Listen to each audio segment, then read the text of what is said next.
बिस्मिल्लाहिर्रहमानिर्रहीम। बिस्मिल्लाहिर्रहमानिर्रहीम।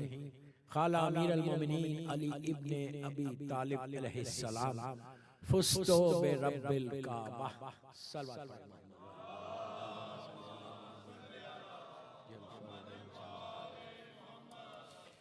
अज़ादारा ने जनाब अमीर बाबुल हवाइज इमाम बारगाह कैलगरी की 19 रमजान की मजलिस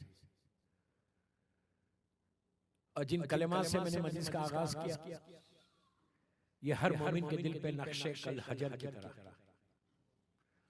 मुझे ये बोलने की जरूरत नहीं कि कब और कहां अली ने कहा। वो अली कि जिसकी पूरी जिंदगी कामयाबी में गुजरी। मैं एक जुमला बोलता हूं, आप पे गौर से सुनो। हर कामयाबी बनी जब वो दरे अली पे आई।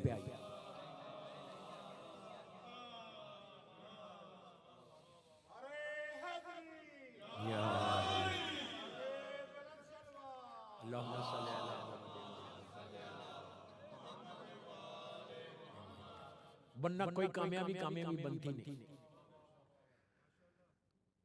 लेकिन वो इमाम कब कह रहे हैं?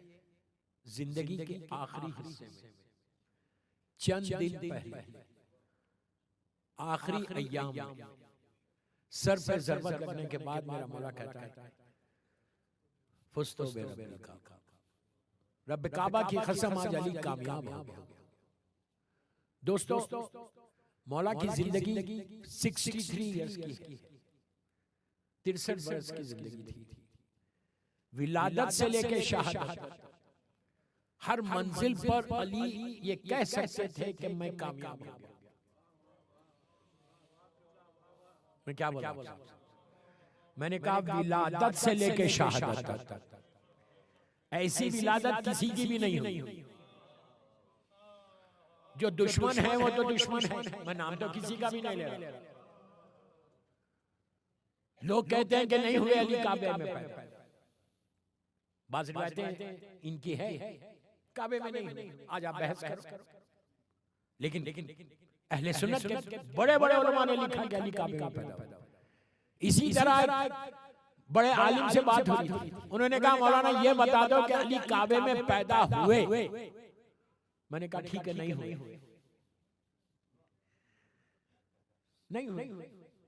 वो जगह बता दो जहां अली पैदा हुए, हम उसी को काबा बना ले। क्या बोल?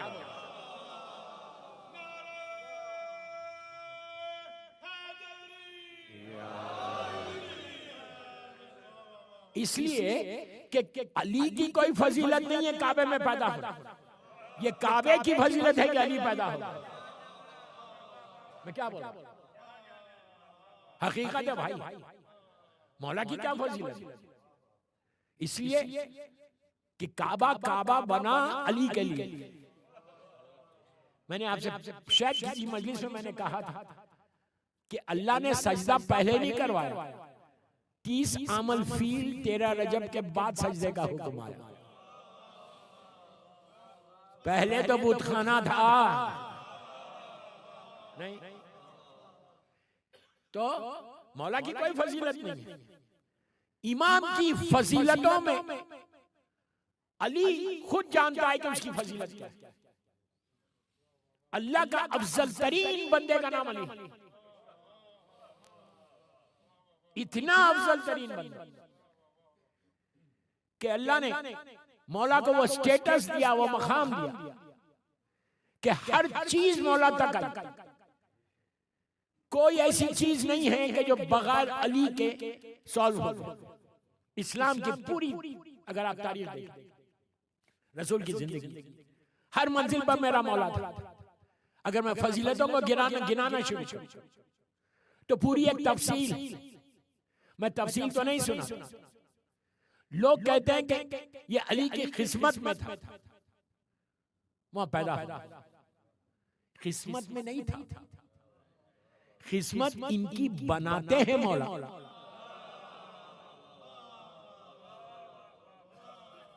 तकदीरों को बनाने वाला है, किस्मतों को बनाने वाला है। दोस्तों अगर आप ऐसा माने कि किस्मत में था तो ऐसे मालूम होता है कि किस्मत का लिखने वाला भी अली वाला था। क्या हुआ? ऐसे मालूम होता है ऊपर कोई अली वाला बैठा हुआ था जो अली की किस्मत लिखता जा रहा था। मौला की क्या फजीलत। तो 63 बरस की अली की जिंदगी, 63 इयर्स के अली की लाइफ को देखें और उसको डिवाइड करो मुख्तलिफ चीजों में कि मौला ने अपनी लाइफ को कैसे गुजारा।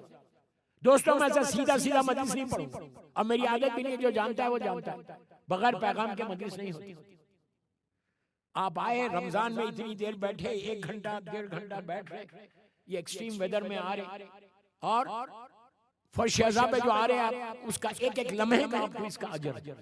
घर से चले आए और घर गए तक पता नहीं कितने रहमतें आप तक आ गई। लेकिन मकसद मजलिस क्या होगा कि जब तुम फर्श अज़ा पे आओ तो एक बीमारी को छोड़ो, नूर की चीज को लेके बाहर। We have to learn something। मैं यूथ के लिए पढ़ रहा हूं, बड़ों के लिए नहीं।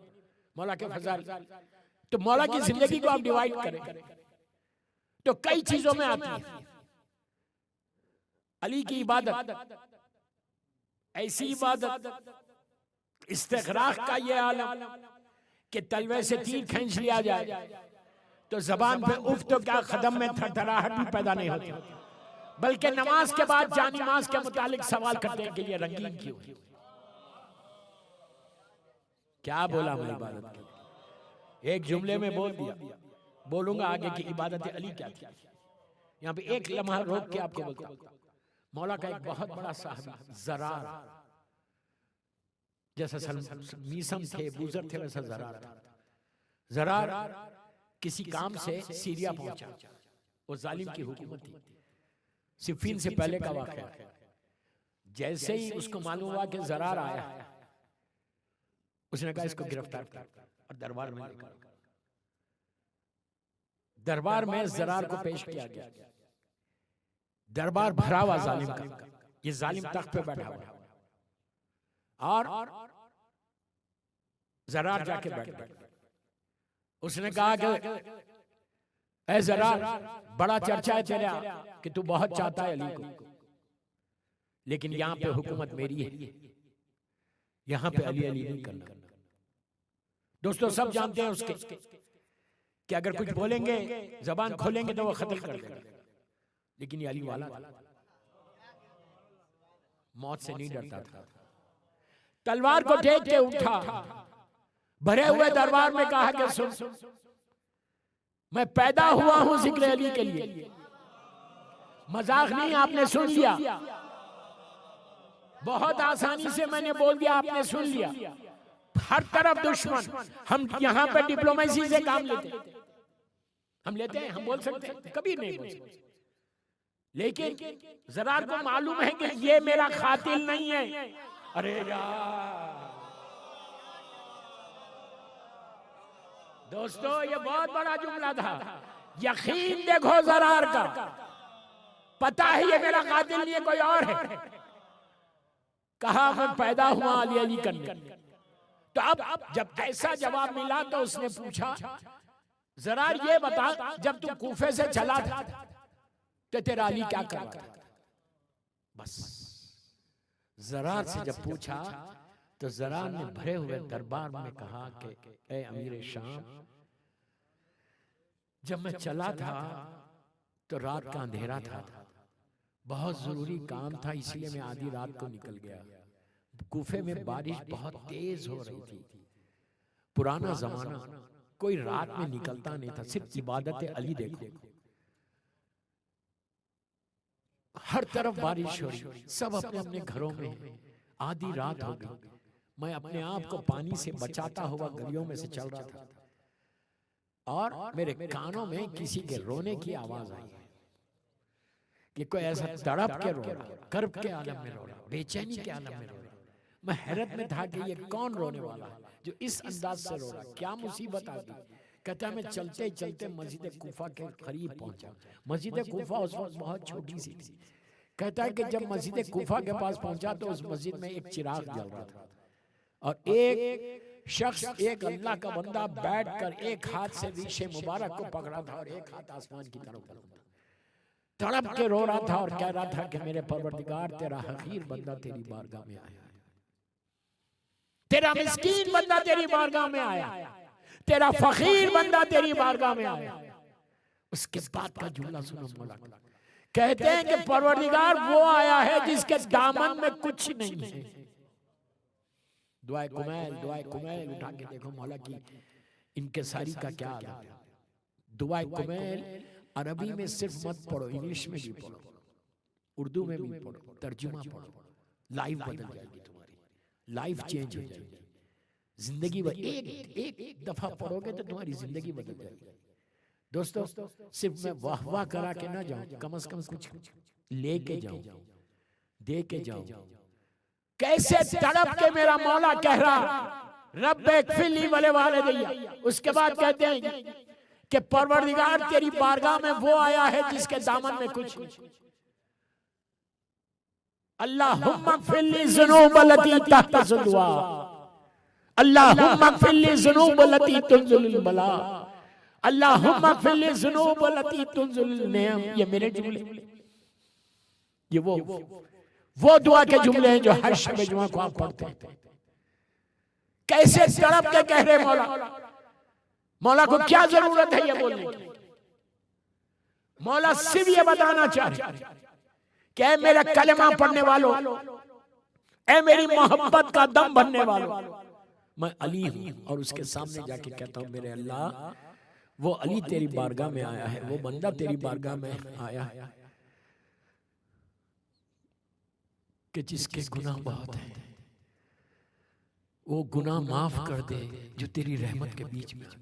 क्या खुदा ना खास्ता कोई ये कह सकता कि मौला के पास कोई गुनाह है? अली की जुमले मेरे सुनो, क्लियर कर रहा मैं, अली के ताल्लुक से गुनाह का सोचना गुनाह है। क्या बोला मैं? अगर किसी के जहन में ये आ रहा कि खुदा ना खास्ता मौला से कोई गुनाह हुआ, ये आयत तथहीर का मिस्दाक है। मौला के ताल्लुक से सोचना गुनाह। बट मौला क्या कहना चाह रहे कि मेरे मोहब्बत करने वालों, जब मैं अली हो के अल्लाह के सामने जाके ऐसे मांगता हूं तो तुमको क्या हो? ये हमको दर्श कि रिलैक्स होकर जिंदगी मत गुजारो। दुआए मसलूल उठा के देखो मौला की, दुआए सनमे खुदैश उठा के देखो। ये सारी दुआएं जो आप पढ़ते हो, हर इमाम की दुआ। फिर बोल रहा खुदा ना खास्ता कोई सोचना नहीं कि कोई गुनाह हो ही नहीं सकता। अरे जिसका नाम कफन पे आ जाए तो मेरे गुनाह माफ हो जाए। मैं सही नहीं बोल रहा?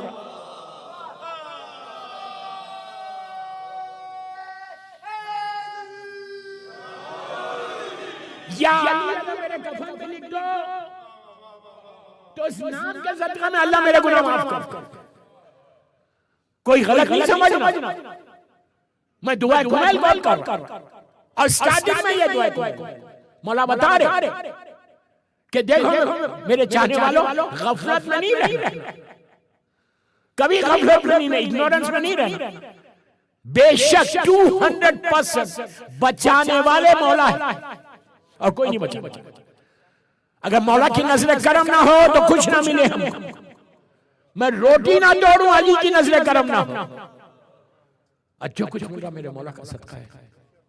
लेकिन अली के पास जाओ तो अली वाला बन के जाओ। जबान से बोलने से नहीं होता, एक्शन से, अमल करके बताओ। अगर अमल नहीं है तो कुछ नहीं है। दोस्तों, मैं यूथ को बोल रहा, बड़ों को नहीं बोल रहा कि you have to learn, you have to think कि what I'm doing for इमाम अली। कैलगरी में ऐसा जिंदगी मत गुजारो। मैं लड़कियों को भी बोल, कैलगरी में सीधा सीधा जिंदगी मत गुजारो। 24 आवर्स में एक दफा सोचो कि मैंने आज इमाम अली के लिए क्या किया,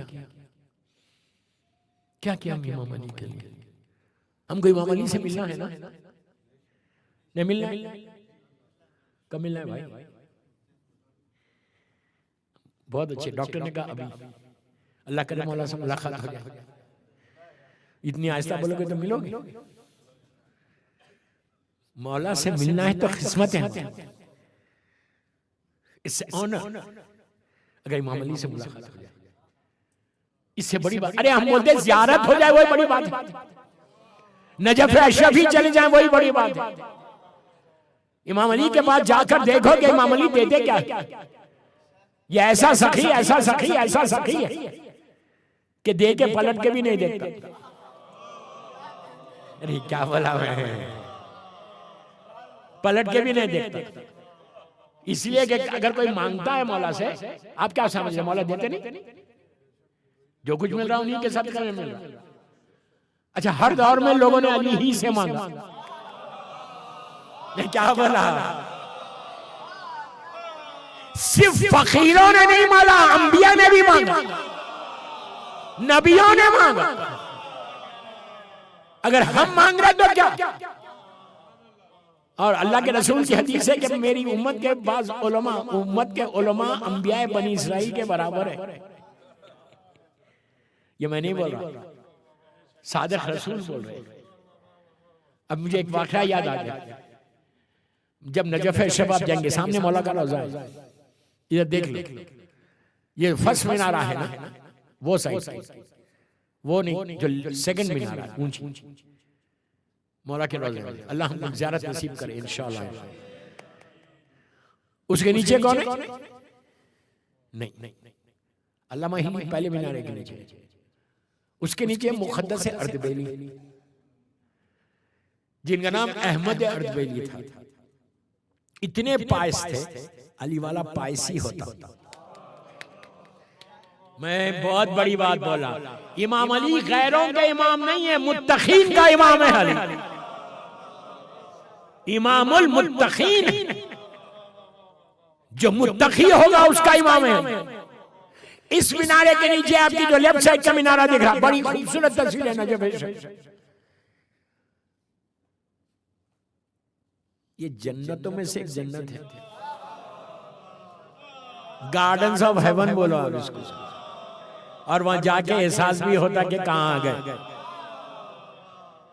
तो इस मीनारे के नीचे मुक़द्दस अर्दबेली। अब गौर से सुनो, नबी मूसा के जमाने में, आप बोलेंगे मूसा को छोड़ेंगे नहीं आप, मैंने ये वाक़या नहीं पढ़ा था जब उनकी तारीख पढ़ रहा था। गौर से सुनो, मूसा जब मुक़द्दस वादी में थे, वो पूरा वाक़या नहीं पढ़ रहा।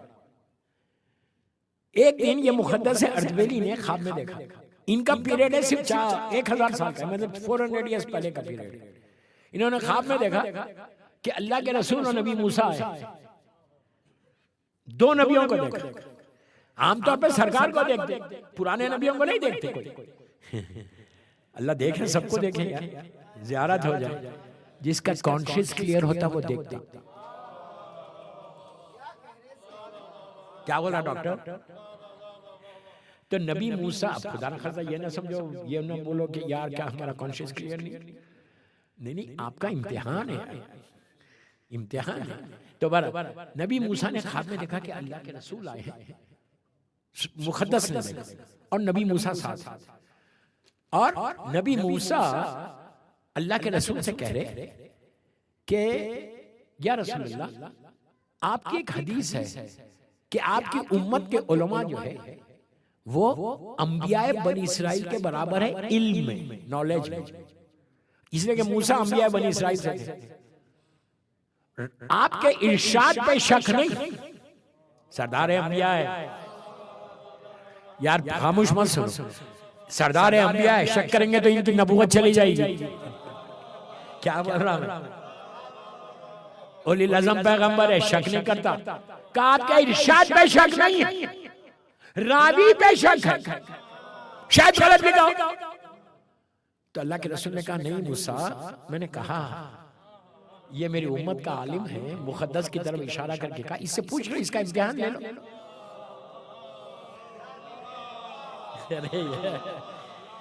मूसा पलटे मुक़द्दस की तरफ, पलट के कहा अय अल्लाह के बंदे, देखिए बात करने का तरीका देखो, कितना सॉफ्ट कि ऐ अल्लाह के बंदे, अब्दे खुदा, ये बताओ कि तुम्हारा नाम क्या है? What is your name? English में नहीं बोला कि तुम्हारा नाम क्या है?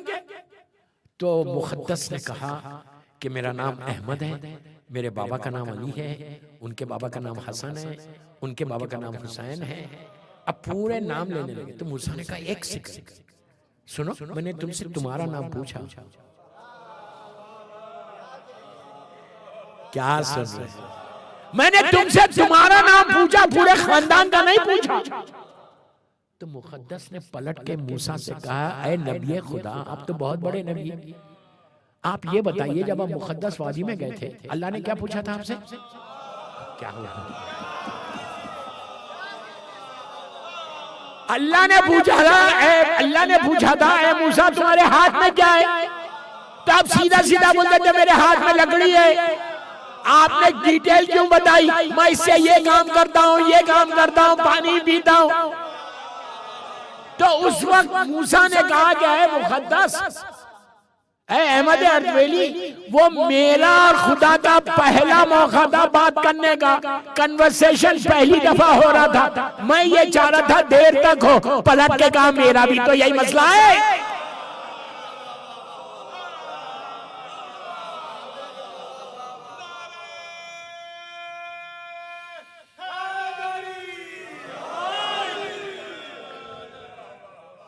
मेरा भी तो यही मसला है कि मैं पहली मर्तबा किसी नबी से बात कर रहा, मैं चाहता देर तक बातचीत हो। मूसा मुस्कुराए, अल्लाह का रसूल भी मुस्कुरा दिया।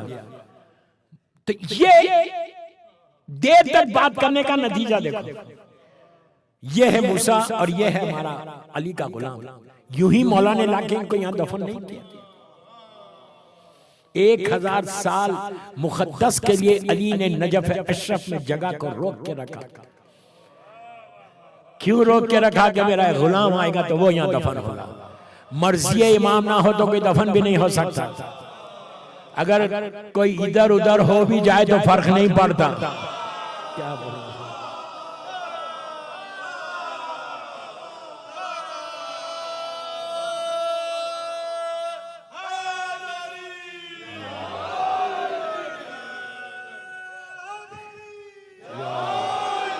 बाबुल हवाइज का मजमा बहुत इंटेलिजेंट है माशाल्लाह। जियो जियो जियो। मैंने कुछ नहीं कहा, मैंने कहा इधर उधर। ये तो बेशुमार। आप सोचो क्या कोई मासूम बर्दाश्त करेगा कोई आके दफन हो जाए? सवाल उठा के फेंक दिए होंगे।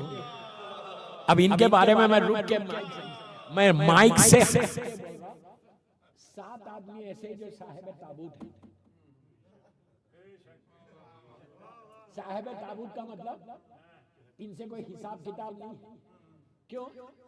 जब इनका आखिरी वक्त आया तो एक आग का ताबूत आया, इनको लिटाया, लेके चले गए।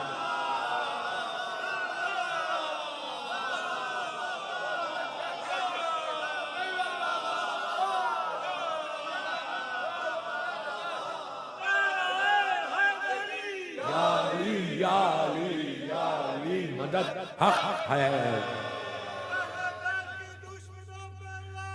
बेशुमार। अच्छा और हैरत होगी अब, और खुश होंगे आप। मुझे भी पढ़ने में मजा आ रहा है। आप बोलेंगे डराने वाला मौलवी ये क्या पढ़ रहा? इसलिए कि मौला के फज़ाइल तो हमेशा है। हम पैदा इसके लिए हुए, जिक्र अली करने के लिए। मौला कबूल कर ले, बीबी कबूल कर ले। दोस्तों साहिब ताबूत बोलते हैं इनको। उसूल काफी की रिवायत है कि रोज इमाम इरशाद फरमाते कि मैं रोज ये 7 आदमियों पे लानत पढ़ता हूं। मुसल्ले पे बैठ के, मैं ये नहीं बोल रहा मार्केट में जाओ, अपने घर में अपने मुसल्ले पे पढ़ने से कौन रोक रहा? मैं ये बोलता नमाज की कबूलियत वही है।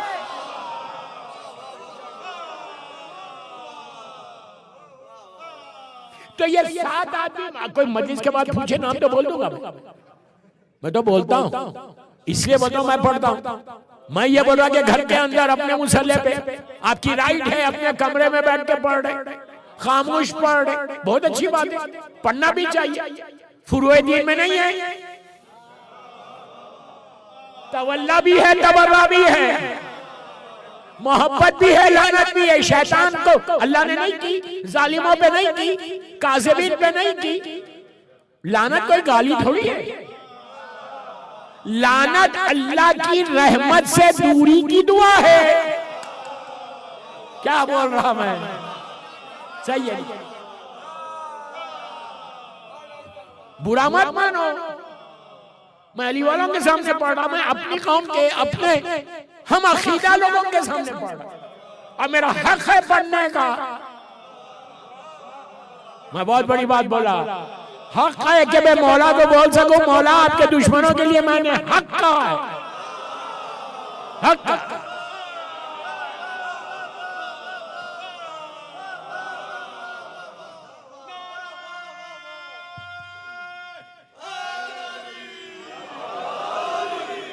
अब और खुश हो गए तुम, साथ जो साहिब ताबूत है, जिनको उठा लिया गया था। मैं एक बोलता, आप समझना कितना इंटेलिजेंट है। जो उन सातों में सीनियर सिटीजन थे, क्या सब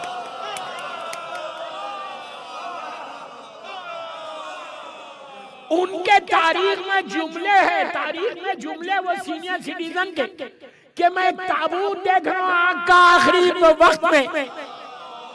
तो अब सुनो, इनको रखा कहां? जहन्नम में। इनसे कोई हिसाब किताब नहीं, इनसे बरज़ख नहीं,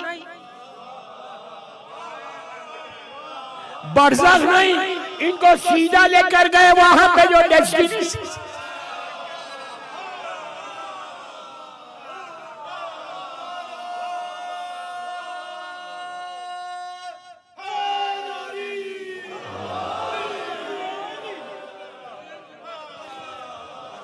सीधा जहन्नम में लेकर चले गए। अब सुनो, खुश हो गए। लेकर गए तो कहां लेकर गए? सामने रखा, जहन्नम के ऊपर के हिस्से में रखा? नहीं। मिडिल में रखा? नहीं। कहा गया, मैं एक एक जुमले का जिम्मेदार हूं जो वो मैं पढ़ रहा। इनके लिए हमारे उलमा ये कहते हैं, किताबों में ये है कि इनको जहन्नम के आखिरी हिस्से में रखा। आज शैतान चौथे हिस्से पे है।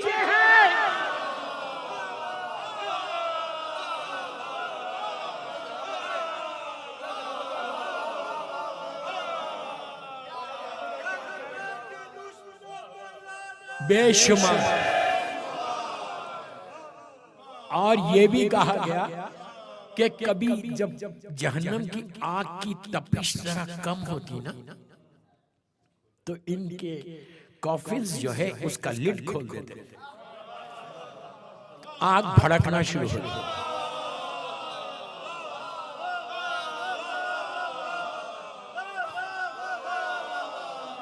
आप बोलेंगे क्यों इनको इतना नीचे क्यों लेकर गए? ऊपर की तो जगह ही नहीं। क्यों? अगर ये जालिम, ज़ियारत आशूरा याद रखो, मैं ज़ियारत आशूरा का रेफरेंस दे रहा हूं, इससे ज्यादा ऑथेंटिक तो नहीं है ना। ये मत बोलो मैंने आबिद बिलग्रामी बोल रहा, आबिद बिलग्रामी ने बोला ज़ियारत आशूरा बोल। ज़ियारत आशूरा में आप क्या कहते हैं? अल्लाहुम्मा लाना अव्वला ज़ालिमन ज़लमा हक्का मोहम्मद वाले मोहम्मद। ये जुमले ज़ियारत आशूरा के। आज जो इस्लाम इतने ब्रांचेस में बदल गया, इस्लाम तबाह हो गया जाहिरी तौर, जाहिरी तौर इतने हिस्सों में बदल गया। 10 हिजरी या 18 हिजरी को अल्लाह के रसूल ने एक इस्लाम दिया था, जिसको अल्लाह ने सनद लगा दी ये कह के, जब मन कुंतो मौला फाजा अलियुन मौला हुआ, अब अल्लाह ने कहा अलियौमा अकमलतु लकुम दीनकुम।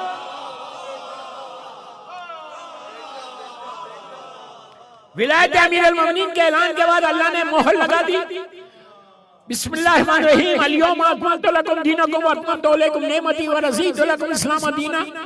आज दीन मुकम्मल हो गया, मैं दीन से राजी हो गया, नेमतों को तमाम कर दिया। जब इतना अल्लाह मोहर लगा दे, 1,24,000 नबियों की मेहनत गदीर में मुकम्मल हो गई, राइट, मोहर लग गया। अब क्या फिर इस्लाम इतने हिस्सों में कैसा बना? यह है ज़ियारत आशूरा का जिक्र। अल्लाहुम्मा लाना अव्वला ज़ालिमन ज़लम हक़्क़ा मोहम्मद, जिसने पहला जुल्म किया। ये मत बोलो कि वो सीनियर सिटीजन थोड़े सॉफ्ट थे, सॉफ्ट कोई नहीं था। बाज़ रिवायतों में कि वो उनके गुनाहों का गुनाह है।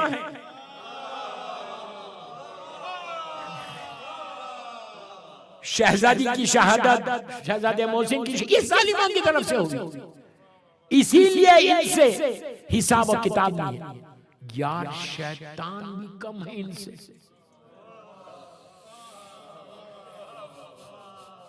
ये शैतान के भी बाप दादा। मैं देख रहा कुछ चेहरे खामोश है। रोजे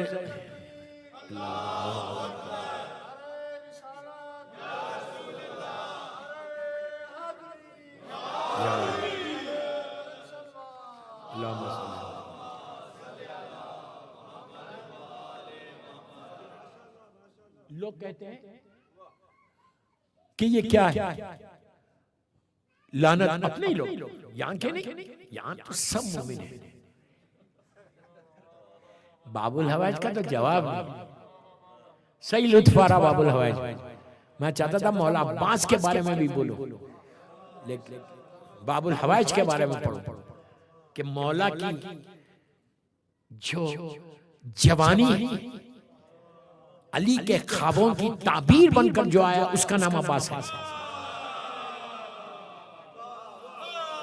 ख्वाबों की ताबीर तो लोग कहते हैं कि मौलाना ज्ञान नहीं था। ये ऑस्ट्रेलिया की बात है। मैं 2014, 15, 16 रमजान ऑस्ट्रेलिया पढ़ा था। उसके बाद फिर रमजान में मानी गया। बहुत अच्छी जगह है, बहुत अच्छे मोमिन। तो इमाम बारगाह की मजलिस नहीं थी, प्राइवेट मजलिस थी, 20 रमजान की शायद। तो वहां मैंने नहजुल बलागा का वो खुतबे पे पढ़ा था, खुतबा शक़शक़िया, तीसरा खुतबा, खुतबा शक़शक़िया की डिटेल पढ़ा था। उसमें एक खातून का जिक्र आया था। क्या समझ रहे यार? बहुत इज्जत के साथ मैंने बोला, मजबूरी थी इसलिए। तो उसमें तो अपने ही लोग कहा क्या जरूरत है, क्या जरूरत है इनके बारे में बोलने की। फिर भी वो वाइफ तो है, मैं नाम किसी का नहीं लेना, किसकी वाइफ है, बीवी तो है। मैंने कहा बीवी होने से क्या होता? अभी भी नहीं समझे पीछे वाले। कुरान में 2 और बीवियों का जिक्र है। 2 और बीवियों को अल्लाह कहता है वो काफिर है। मैं थोड़ी कह रहा, कुरान बोल रहा। नबी लूत, नबी नूह। तो बीवी होना नबी की कोई फजीलत नहीं है।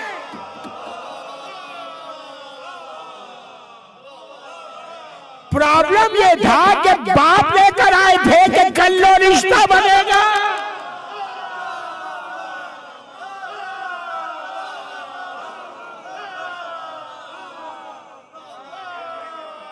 उनके डैड लाए थे।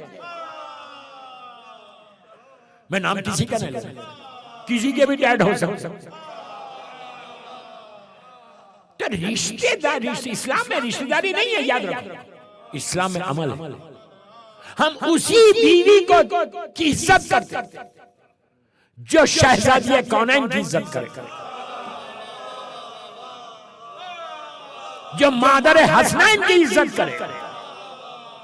उसकी इज्जत नहीं है हमारे पास जो मादर हसनैन की इज्जत नहीं करता। ये खातून तो ऐसी थी कि कभी जिंदगी में मेरे मौला का नाम नहीं लेती थी। फुला शख्स कैसे, फुला कहती। आप सोचो, जिसकी जबान पे अली का नाम ना हो वो कोई इंसान है? फुला फुला फुला फुला करके आ रहा है। तो उन लोगों ने कहा कि मौलाना क्या जरूरत, हम इज्जत करना। अरे मैंने कहा बिल्कुल इज्जत करना, हम नहीं कर रहे इज्जत। मोहतरमा कह रहे, नाम थोड़ी ले रहे। मैंने क्लियर बोला कि अगर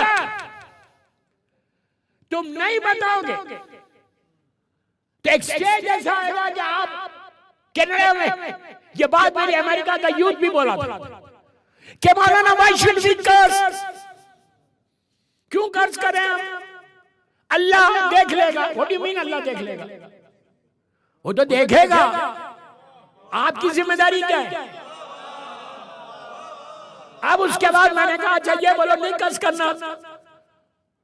अगर तुमसे तुम्हारे डैड के या तुम्हारे कोई $50,000 ले ले और बोले मैं नहीं देता, आप क्या करते? माशरे में एक एक जगह जाके बोलेंगे ये चोर है। क्या बोल रहा यार मैं? पूरे कैलगरी में बदनाम कर दोगे कि इससे बात नहीं करना, ये चोर है, ये $50,000 खाया। अरे $50,000 की वैल्यू क्या है?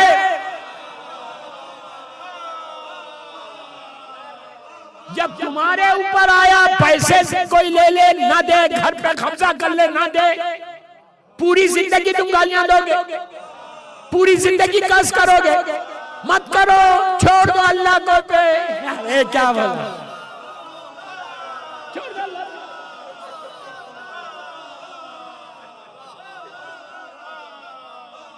जब डॉलर जाते ना,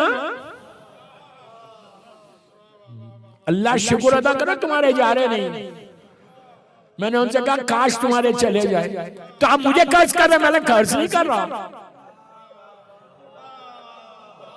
एहसास दिला रहा तुमको पैसे की वैल्यू क्या है। हो गया नुकसान, छोड़ दो उसको। बोलो नहीं, माशरे का बहुत अच्छा आदमी, बहुत डिसेंट है, अल्लाह देख लेगा। अल्लाह देखेगा? आप बोलेंगे पहले मैं देखूंगा यहाँ पे। अल्लाह उस वक्त अल्लाह भी याद नहीं आता जब $50,000 चले आते। जब तुम्हारे घर पे पाकिस्तान में अगर कोई कब्जा कर ले तो तुम छोड़ दोगे? जितने गाली नहीं भी आती तो देने लगे। मैंने कहा इस्लाम को लूट लिया इन लोगों ने।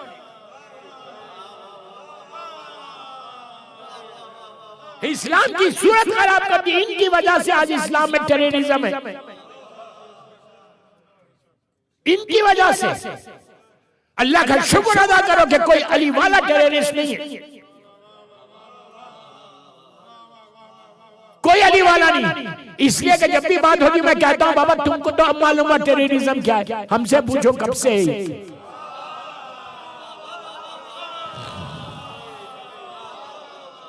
हमसे पूछो, पहला टेरर अटैक तो बीबी के घर पे नहीं हुआ, लूट हमला इन लोगों ने की, फिर नहीं लूटा, पिरामिड के साथ इनके साथ ये अली वालों का शेर नहीं है।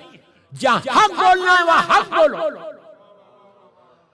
बोलो, और दुश्मन से बेजारी करना लाजिम है, वाजिब है, वाजिब है, बेजारी करना वाजिब है। आप देखो अगर नहीं करोगे तो क्या अशर होगा, हमारी तबाही है। तो याद रखो, दुआ खुतबा शर्शकिया थर्ड सरमन ऑफ नहजुल बलागा जरूर पढ़ो। नहजुल बलागा का थर्ड सरमन, आंखें खुल जाती। ये मेरे मौला के दिल की आवाज है, मेरे मौला के जुमले और किसी और के जुमले नहीं, मेरे मौला के जुमले। खुतबा शर्शकिया थर्ड सरमन ऑफ नहजुल बलागा। नहजुल बलागा की बात आई तो सुनो, बाद में बात निकल रही, मैं क्या करूं।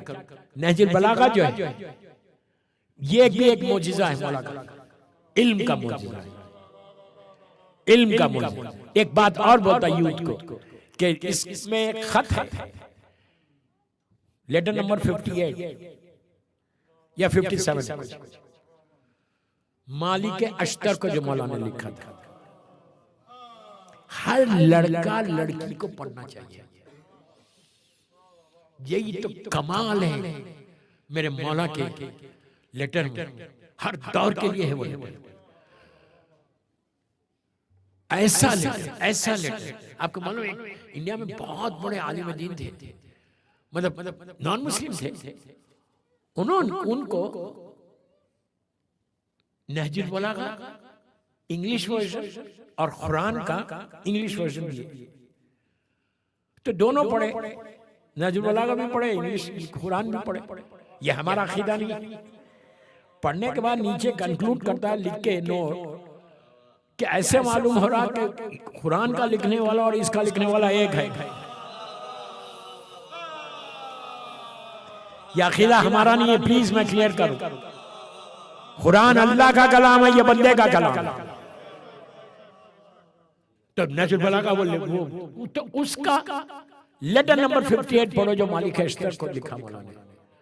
ऐसा लेटर दोस्तों हर घर में पढ़ना चाहिए। हर लड़की को शादी से पहले पढ़ना चाहिए, हर लड़के को शादी से पहले पढ़ना चाहिए। पढ़ेंगे ना तो सारे तुम्हारे डे टू डे इश्यूज दूर हो जाएंगे। मौलाना ने जो निजाम बताया, ये नहीं कि पूरे मुल्क का निजाम, तुम अपने घर का निजाम चलाते हो, तुम्हारे लिए भी बहुत अच्छा है। क्या लेटर है मेरे मौला का, एक्स्ट्राऑर्डिनरी लेटर, एक्स्ट्राऑर्डिनरी।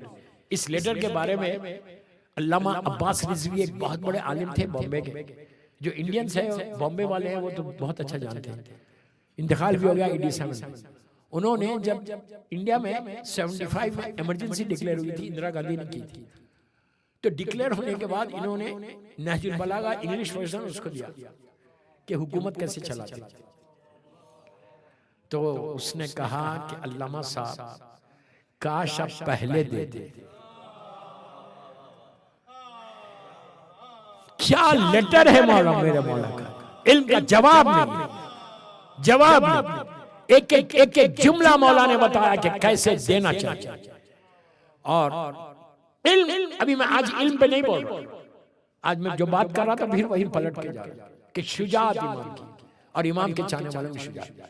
जब बात ज़रार की छोड़ा था वहीं से लेकर, अब गौर से सुनो, अब आप खामोश नहीं सुनना, आप सिर्फ सुनना ज़रार के जुमले। ज़रार तलवार टेक कर उठा दरबार में, अमीर शाम की आंखों में आंखें डाल के बात की। ये बहुत बड़ा जुमला था, मजाक नहीं था। ये जालिम की आंखों में आंखें कोई डाले, ये सिवाय अली वाला के कोई नहीं डाल सकता था। जिसके दिल में खौफे मौत ना हो वो डाल सकता था कि ये मारेगा तो क्या। उसने कहा कि ऐ ज़रार ये बता, जब तू चला था तो तेरा अली क्या कर रहा था। अब एक मौला के चाहने वाले की जबान से सुनो कि मौला क्या कर रहे थे। कहता मैं जब जा रहा, मैं मस्जिद कूफा में एंटर हुआ तो एक चिराग जल रहा था। एक अल्लाह का बंदा इबादत कर रहा था, रो रो के बाद, ये रमजान का ज़माना, रो रो के इबादत कर रहा था और कह रहा था कि अल्लाह तेरी बारगाह में वो आया है जिसके पास कुछ नहीं। मौला ये झूठ बोल रहे, मौला ये झूठ बोल रहे। मशहूर ज़रार का वाक़या है। उसके बाद कहता है कि वो कह रहा था कि ऐ परवरदिगार तेरी बारगाह में वो आया है जिसका दामन खाली है। क्या अली का दामन खाली है? लोगों के दामनों को भरने वाले का नाम अली है। उसके बाद मेरे मौला का जुमला बस आखिरी जुमला, ज़रार कहता है कि मेरे मौला कहने लगे कि परवरदिगार तेरी बारगाह में वो आया कि जो एक सख्त तकिए पे, जुमले सुनो, सख्त तकिए पे हार्ड पिलो के ऊपर अपना सर रख, हजारों साल का सफर तय करके जब मैं तेरी बारगाह में आऊं तो तू मुझ पे रहम करना। ज़रार यही एग्जैक्टली ऑलमोस्ट यही जुमले रमजान में आप पढ़ते हैं। दुआए अबू हमजा सुमाली, सुना है नाम? मशहूर दुआ, किसकी दुआ है? अरे बोलो भाई, हसन भाई, चौथे इमाम की दुआ, दुआए अबू हमजा सुमाली। जैसे कुमैल इब्ने ज़ियाद मेरे मौला के साहबी थे ना, अबू हमजा चौथे इमाम का साहबी था। उसी तरह से दुआए अबू हमजा सुमाली, मैं नाम ले रहा, अभी 10 दिन हुआ आपके पास, इंशाल्लाह आप जाके आज रात में उसका तर्जुमा देख लो उस दुआ का, चौथे इमाम क्या बोल रहे हैं। एग्जैक्टली ऐसी जुमले हैं मौला के, अल्लाह की बारगाह। रिकमेंडेड दुआ इन रमजान, मोस्ट रिकमेंडेड दुआ कि दुआ अबू हमजा सुमाली पढ़ो। थोड़ी सी तवील है, बड़ी पूरी नहीं पढ़ सकते, तर्जुमा पढ़ो। इतना इंटरेस्ट आएगा आपको, इतना इंटरेस्ट आएगा, और ये दुआ तुम्हारी जिंदगियों को बदलती है, तकदीर को बदल सकती है। इतनी रिकमेंडेड दुआ चौथे इमाम की रमजान की दुआ अबू हमजा सुमाली। आप अगर किसी के सीने में पत्थर भी है तो उसकी आंखों में आंसू आ जाएंगे। मैं क्या बोल रहा हूं, इससे ज्यादा क्या बोल रहा हूं। सख्त दिल का भी कोई है तो जब तर्जुमा पढ़ोगे तुम इमाम का, तुम तड़प तड़प के रोगे कि ये मेरा इमाम बोल रहा, ये वे मेरा इमाम बोल रहा। उसके जुमले में नहीं दोहराना चाहता, आप खामोश हो गया अभी से। मजबूरी ये भी है, इतना खुश हो रहे थे बाबा, इस पे भी खुश हो। ये तुम्हारे इमाम के जुमले जो मैं दोहरा रहा, मौला बोल रहे। देखिए, सिर्फ शुजाअत पे खुश मत हो, मौला की जिंदगी पे भी खुश हो कि मौला कैसे जिंदगी गुजारता। चौथा इमाम तड़प के कहता है कि परवरदिगार, इस तरह खाने काबा के पास बैठ के पढ़, तेरा हकीर बंदा, वही जुमले जो मौला ने कहा, तेरा मिस्कीन बंदा तेरी बारगाह में आया। तो उस वक्त और तड़प के रोए, काबा भरा हुआ, अल्लाह हमको ज़ियारत नसीब करे इंशाअल्लाह। तो चाहने वाले आगे बढ़े, आगे बढ़ के कहा मौला पूरा काबा भरा हुआ है, सब लोग आपको देख रहे, आप ऐसा रो रहे एक बच्चा जैसे रोता है। मतलब थोड़ा सा रोने में तकल्लुफ कर, मौला खामोश बैठे रहे। फिर इमाम रो रहे, फिर आके उसने वही जुमला कहा, सारा काबा आपको देख रहा, आप इस तरह रो रहे। तो मौला ने पलट के कहा, तूने क्या कहा? सारे लोग मुझे देख रहे। सर को उठाया, काबे की तरफ देख के कहा, काश मेरा अल्लाह मुझे देख ले। सोचो, अल्लाह इमाम को नहीं देखेगा तो हमको देखेगा। यह है इमाम की जिंदगी। इमाम अली की जिंदगी की इबादतों का पूरा खमसा इबादत पे पढ़ो मौला कि क्या इबादत थी मेरे मौला की। ऐसी इबादत कि जिसका एक तलवार, एक ज़र्ब सखलैन की इबादत से ज्यादा हो, उसका नाम अली है। अरे अब तो बोलो कुछ। सखलैन मतलब क्या?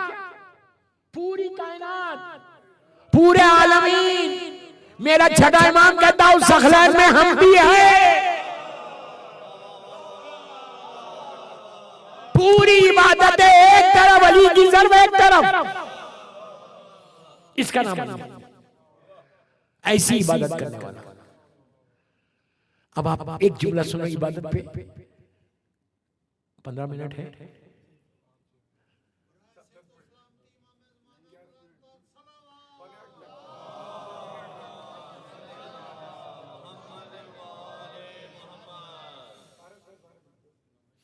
दस 12 मिनट है तो मैं रोक देता ही, मैं कल पढ़ूंगा फिर। इसलिए कि आज का दिन सिर्फ खुश होने का दिन नहीं, सिर्फ फजाइल का दिन नहीं, ये तो तमीद है फजाइल, आपको थोड़ा सा बेदार करने के लिए। आज का दिन तो औजारी का है, तड़प तड़प के रोने का दिन है, बेचैनी का दिन है। दोस्तों, मौला का किरदार आपने सुना, इबादत के कुछ हिस्से बड़े कल फिर पढ़ूंगा इंशाअल्लाह। अली की जिंदगी कूफे में या मदीने में कैसी थी पता है आपको? तड़प के रोगे तो। कूफे में दौरे खिलाफत में खलीफा है मौला, खंबर को लिया, आधी रात को लेते थे। गौर से सुनो, जिस बस्ती में यतीम बेवाएं रहती थी, गरीब मिस्कीन रहते थे, मौला रात की तारीकी में एक बेवा के घर पे पहुंचे, खंबर साथ है, अंदर से यतीम बच्चों के रोने की आवाज आ रही थी। आखिर तक बोल रहा, आज सूखी आंखों से कोई जाए नहीं इमाम बारगाह से। यतीम बच्चों के रोने की आवाज आ रही थी, भूख से तड़प रहे थे, इतना तड़प रहे थे। और बेवा माँ ये कह रही थी, बच्चों मैं मजबूर हूं बेटा, आधी रात हो गई, कुछ नहीं है मेरे पास कि मैं तुम्हारे लिए रोटी बनाऊं, सुबह होगी कुछ मेहनत करके उजरत लेकर आऊंगी, तुम्हारे लिए रोटी बना के तुम्हारी भूख खत्म करूंगी। उसके बाद का जुमला सुनो, कहती है कि खलीफा तो अपने घर में सो रहा होगा, खलीफा तो अपने घर में सो रहा होगा। ये सुनना था, इमाम की आंखों में आंसू आ गए। आसमान की तरफ देख कर कहा, परवरदिगार तू गवाह रहना, अली अपने बिस्तर पे नहीं है, अली अपने बिस्तर पे नहीं है। खंबर ने तकुलबाब किया, अंदर से आवाज आई कि कौन है, तो कहा, ये नहीं कहा कि खलीफा साथ है, कहा कि खलीफा के पास से आया। कहा क्यों आया है, तो कहा आटा लेकर आया। तो उसने बड़ी चीख के कहा, आटा लाए हो तो अब रोटी कौन बनाएगा, बच्चों को कौन देखेगा। तो अली ने कहा नहीं, मैं तेरे बच्चों को देखूंगा। अजीजों घर में दाखिल हुए, यतीम बच्चे भूख से रो रहे, मौला बैठ गए उन बच्चों के साथ, सर पे हाथ फेरा। मैं कहता कितने खुश नसीब बच्चे थे कि जिनके सर पे अली का हाथ था। माँ ने रोटी बनाई, ला के दी, एक एक लुक़मा अली ने खिलाया। यतीम बच्चों को खिला के जब उठने लगे तो पड़ोस की औरत ने अली को देख लिया, वो दौड़ती हुई आई, जब तक मौला खंबर के साथ बाहर आ गए। उसने आके इस औरत से कहा, तुम जानती हो ये कौन था। उसने कहा नहीं, खलीफा के पास से आया। उसने कहा नहीं, खलीफा के पास से नहीं आया, ये खुद खलीफा अली था। ये किरदार है मेरे मौला कि यतीमों और बेवाओं की मदद ऐसे करते थे। अब हमारे ऊपर भी फर्ज है कि हम भी कुछ करें। कल की मजलिस में सुनना दोस्तों, किरदार है मौला, किरदार है मौला अपने सामने रखो और जिंदगी को गुजारो। कल गरीब मौला की सेइंग्स को सामने रखो और जिंदगी गुजारो। रोज एक सेइंग पढ़ो मौला की, उसके बाद तुम्हारी जिंदगी बदलेगी, लाइफ चेंज होगी।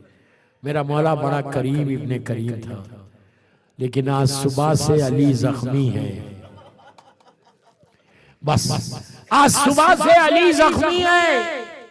जरा कोई ज़ैनब और उम्मे कुलसूम के दिल से पूछे, बाप की ये हालत देखते हैं, तड़प तड़प के बेटियां रोती हैं, इसलिए कि हकीम को जो बुलाया था उसने कह दिया कि अब इमाम हसन से कि अब आपके बाबा मेरा मौला नहीं बचेगा। तो हसन ने कहा था जरा आहिस्ता बोलो, कहीं फातिमा की बेटियां ना सुन ले। मेरा मौला जख्मी और इतना जहर का असर हो गया कि बिस्तर पे करवट लेते सुकून ही नहीं मिल रहा। बार बार अपने सर को थाम के कहते हाय क्या तकलीफ है। दोस्तों आज की इफ्तार का वक्त आया, शहजादी उम्मे कुलसूम ने लाके शरबत दिया। अली ने जाम को लेके कहा बेटी इब्ने मुलजिम को भी भेजा है। मैं कहूं मौला खातिल का इतना ख्याल, जरा करबला में आके देखो, हुसैन का अली असगर इतना प्यासा है कि हुसैन पानी मांग रहे, लेकिन जालिम उर्मिला तीर से शहीद कर दे रहा। जरा आके देखो, सकीना एक खैमे से दूसरे खैमे में खाली कूजे लेके तड़प के कह रही बाबा प्याज मारे डालती है बाबा। बस मैंने मजलिस खत्म कर दी, आपकी आवाजें बुलंद हो गई, मेरा टाइम भी हो गया। ऐसा सखी इब्ने सखी मौला 19 का दिन गुजरा। दोस्तों आहिस्ता नहीं रोना, आहिस्ता नहीं रोना, इसलिए कि हुसैन की मां ने कुछ नहीं मांगा आपसे। यही कहा था कि बेटा, रसूल से कहा था कि बाबा मेरे बच्चे पे रोएगा कौन जब मैं नहीं रहूंगी, अली नहीं रहेंगे। तो कहा था कि बेटी अल्लाह कौम पैदा करेगा। उस वक्त बीबी के दिल को सुकून हुआ। तकल्लुफ से कभी नहीं रोना, कभी नहीं रोना। जो इमाम के गम में रोता है उसकी आंखें कभी रोजे में शर नहीं रोएंगी। बस मैंने मजलिस खत्म कर दी, 2-3 मिनट में मजलिस खत्म कर रहा। 19 का आज का दिन गुजरा, कल का दिन आ गया जो अली की जाहिरी जिंदगी का आखिरी दिन था। मैंने कितनी आसानी से ये जुमला बोला कि मेरे मौला की ज़ाहिरी जिंदगी का आखिरी दिन आया, जब रात हुई तो अली एक एक बच्चे को बुला के वसीयतें करने लगे। बस दोस्तों मैं 2 मिनट में खत्म कर रहा। वसीयतें करते करते एक मंजिल ऐसी आई कि अली को गश आ गया। जब इमाम हसन की वसीयत हो गई, गश आ गया तो बस गश से इफाका कैसे हुआ, किसी बीवी के रोने की आवाज आ रही थी। अली ने शहजादी ज़ैनब को बुला के कहा कि बेटी ये कौन रो रहा? तो बीबी ने कहा कि बाबा मादर गिरामी उम्मुल बनीन रो रही है। तो बीबी ने उम्मुल बनीन को बुलाया, बुला के कहा उम्मुल बनीन अभी अली जिंदा है, रोने का सबब क्या है? तो बीबी ने रोते हुए कहा मौला सब तो इस काबिल थे कि उनका हाथ हसन के हाथ में दिया जाए, क्या मेरा अब्बास इस काबिल नहीं था? अली ने कहा घबराओ मत, हुसैन को बुलाया, अब्बास को बुलाया, अब्बास का हाथ हुसैन के हाथ में दे के कहा अब्बास अपना आका समझना, अपना इमाम समझना। बस दोस्तों पूरी जिंदगी आका समझते रहे। एक मंजिल ऐसी आई जब जख्मों से चूर होके हाथ कटने के बाद करबला में घोड़े से जमीन पर आए सर के बल, तो उस वक्त हुसैन पहुंचे, सर को जानू पे रख के कहा कि अब्बास तुमने इमाम कहा, मौला कहा, एक दफा भाई कह दो। बस दोस्तों अब्बास ने कहा भैया